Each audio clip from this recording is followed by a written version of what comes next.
داسې راغلي دي د برزخي زندګۍ متعلق چې د یو بزرګ نه تپوس کیږي من ربک ما دینک من نبیک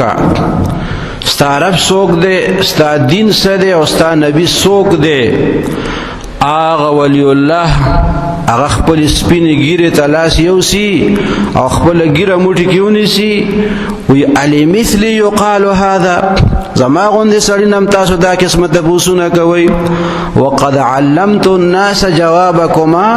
80 سنه ما خو ستاسو د دې سوال دا جوابونه 80 کاله خلکو ته ښودلي دي 80 کاله مې خلکو ته توحید بیان کړی دی رسالت مې ورته بیان کړی دی آخرت مې ورته بیان کړی دی د جنت او د دوزخ بیان مې خلکو ته کړی دی نو تاسو ما نم دا تپوسونه کوئ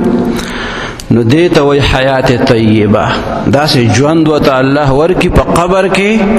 چې فرشتو باندې جوابي سوال کولی شي حالان کې هغه څومره د هیبت منظري خو چې څوک د اوچت ایمان خاوند دی او نیک عمل همیشه کړی هغه ته خدای دومره عزت ورکړي چې هغه الټه بیا فرشتې باندې سوال کولی شي